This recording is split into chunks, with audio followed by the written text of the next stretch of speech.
Right, everybody, it's Camo Dave exploring. I'm exploring today. This is a local health food store. I guess you could say that. They have a 10% off the meat department. Anyway, we're walking down the road here, heading north in beautiful Morganton, North Carolina. Camo Dave here. Nice little town. I really like living here. This is my new hometown, and go here every now and then to climb on the Bigfoot climbing gym.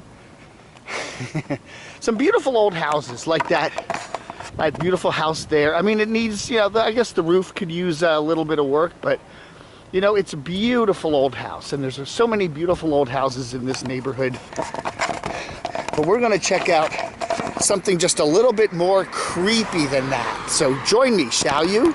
All right, this is the Snappy Lube. It's where you can get your lube snapped. Now, they do state inspections and some minor repairs and will lube your car. It's like a Jiffy Lube.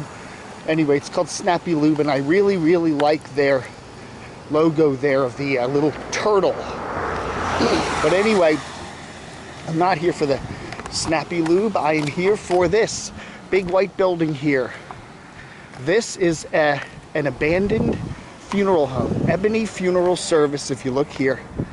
This used to be a funeral home. And I've been walking past this thing a lot lately because this is in a neighborhood where I do a lot of walking. And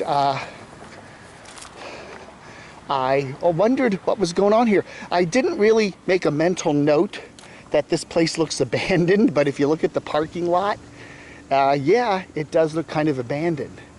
The Ebony Funeral Service here, this is the place, and it has been closed since 2016.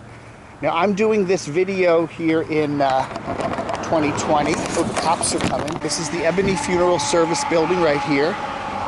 And yeah, it looks a bit, a little overgrown, don't you think? The parking lot? Yes. Just imagine, up till 2016, they would have funerals here.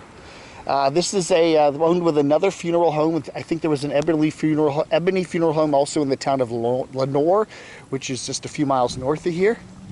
So they were owned by the same company, person, whatever. But you can see this place. Now, this would be a cool place to come, like on a thunderstormy night.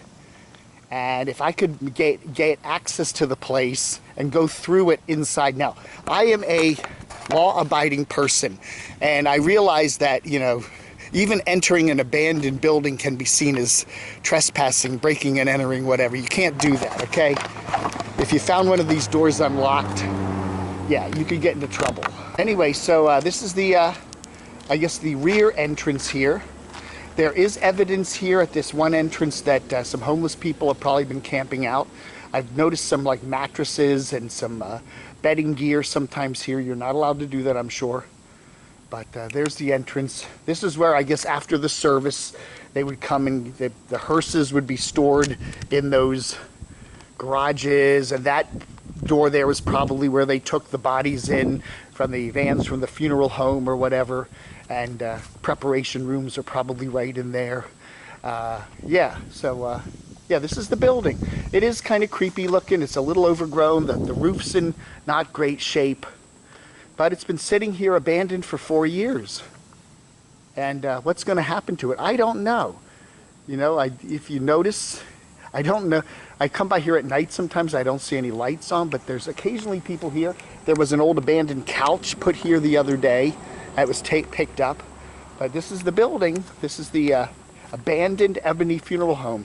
It would be cool to go inside and snoop around, but again, I am a legal person. Wonder where that door goes. Ooh, kind of creepy, huh? But anyway, that's the building. According to, now I looked this up on the Google machine, and according to the local newspaper, the Morganton News Herald, they had an article from November 26. Apparently, there was a 2015 a consumer complaint filed about the sanitary conditions of this facility, and there is such a thing as the North Carolina Board of Funeral Services, and they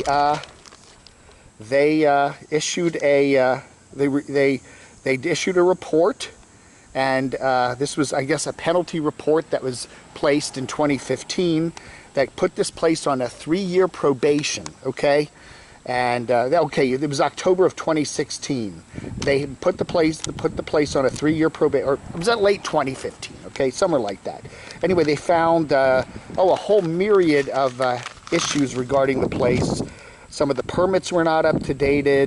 The facility was not up to the sanitary scrutiny. There was not a big enough sterilizer. There were not enough containers for soiled for linens. They did not have a casket price list available, which you're supposed to have. Preparation room.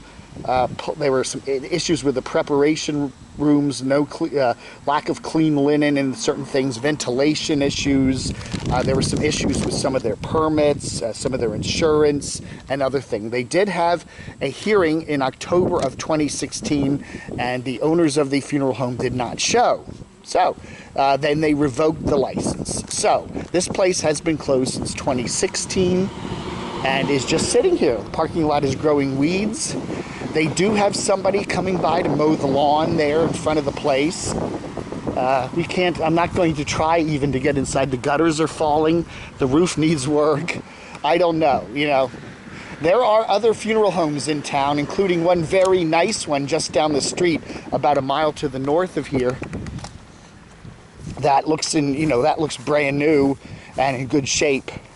But this poor thing just kind of fell apart. There's a couple other funeral homes in town too I've seen, but this is the Ebony Funeral Service, and it needs a funeral for itself, I think. But it would be kind of interesting to come by here, say late at night, on a thunderstormy night, and get a guided tour of the place, because I'm sure we'd see some interesting things in there. But anyway. So anyway, it's been closed for about 4 years now, and I don't think it's ever going to reopen again. It'd be interesting to see whatever happens to this building. It's just sitting here, rotting away. All right, folks, that's my little update for you, little exploration. Again, we have seen some other nomads and explorers that do go into buildings like this, but I'm sure that's not legal, okay? I'm sure that the building is private residence or a private business, and even if the doors were wide open, you still would not be legally able to enter it. And then putting that up on YouTube, that would just be evidence of you breaking the law. This is the house that's directly across the street from the funeral home, which is also abandoned. I'm just wildly guessing here that maybe the guy that owned the funeral home lived here. I don't know. You just don't know. Who knows? That is just my wild guess. Well, I'll live right next to the funeral home. If you watch that old show 6 Feet Under, wasn't it? The one that was on HBO. The guy from Dexter was in it. Anyway, they actually lived in the funeral home. So maybe that upstairs area is a residence for the funeral home owner or operator or whatever. But this old building here right across the street is an old abandoned house. Ooh, needs some, this thing, if somebody bought it and fixed it up, you could maybe make a nice deal out of this, It is a nice location. You're right across the street from the super trendy market. And there's a Sherwin-Williams paint store there. So you could buy a lot of paint. Literally, if you bought this old house and got some, you just have to walk across the street to get your paint, which would be very, very convenient, don't you think? I don't know, man. Anyway, this is the house here. It really is rather neglected, boarded up. I don't know. Do you think anybody that lived here ran the funeral home or something, or worked there or something like that? I don't know. I was walking by here at real early one morning, and I could hear noise from the house, make me wondering if there was somebody actually living there. And then, just a couple yards away, you have some absolutely beautiful houses that are well taken care of and occupied up here. But this little area is kind of a lost cause at the moment. It'll be interesting to see whatever happens with these properties. Maybe in a couple of years they'll get torn down, or something will happen there. I don't know. I don't know. This house, I guess you could fix it up and remodel it, and it'd be a lot of work. That funeral home, I don't know what you would ever do with that. There's other funeral homes in town, and that thing I think would probably just get torn down. Anyway, there we go. Maybe the Snappy Lube could buy it, tear it down, and modernize, put in some extra service bays or something. I don't know. All right, folks, that's it. The creepy abandoned funeral home and a creepy abandoned house here in beautiful Morganton, North Carolina. It is a nice little town, it really is, but every now and then you stumble upon something like this and you kind of go, how'd that get like that? Whatever happened to cause this place to close? And now we know. All right, folks. September 2020, 4 years abandoned, the Ebony Funeral Service Home. All right, folks, thanks for watching. Vlog Hunter.